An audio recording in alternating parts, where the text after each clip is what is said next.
Close your eyes and drift into a peaceful dream.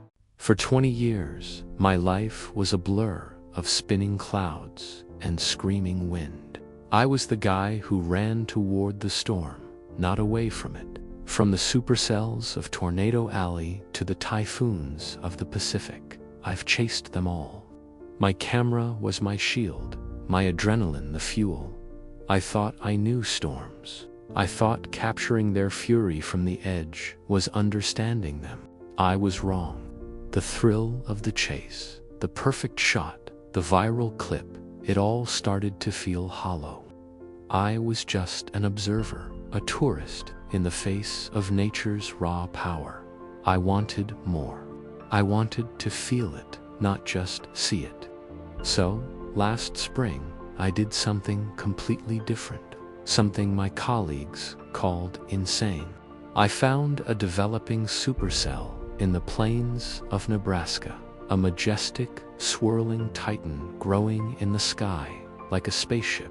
But instead of setting up my cameras on a distant ridge, I drove right into its path, not to chase it, but to wait for it. I parked my reinforced vehicle in an open field, turned off the engine, and just sat there. The frantic energy I was so used to was gone, replaced by a profound, almost sacred silence. The air grew heavy, thick with ozone and the scent of rain on dry earth.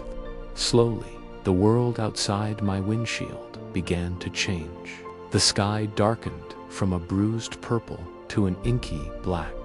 The first raindrops weren't a downpour, but gentle, deliberate taps on the roof, like a drummer testing the stage.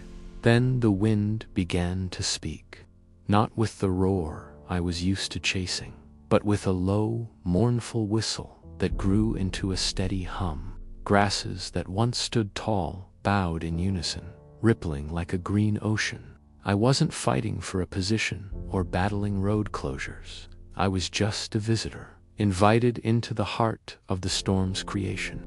Inside my metal shell, I felt completely vulnerable, yet strangely safe.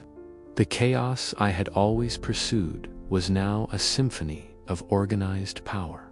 I could see the structure, the way the inflow winds fed the updraft, the mesmerizing rotation beginning to form miles above me.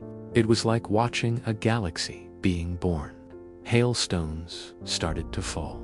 First, the size of peas, then marbles, each one a unique crystal of frozen energy clinking against the glass. Not with violence, but with a kind of rhythmic persistence. Lightning spider webbed across the sky, illuminating the colossal structure for a split second, revealing its breathtaking scale.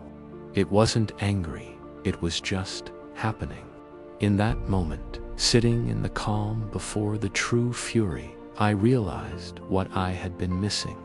The chase was about me, my ego, my shot. But this was about the storm. It was about surrendering to something so much bigger than myself. The noise wasn't just noise. It was the sound of the planet breathing. For the first time, I wasn't a storm chaser.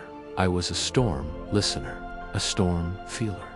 I finally understood that the most profound experience of nature isn't in capturing its wildest moments, but in being still enough to witness its quiet, immense power.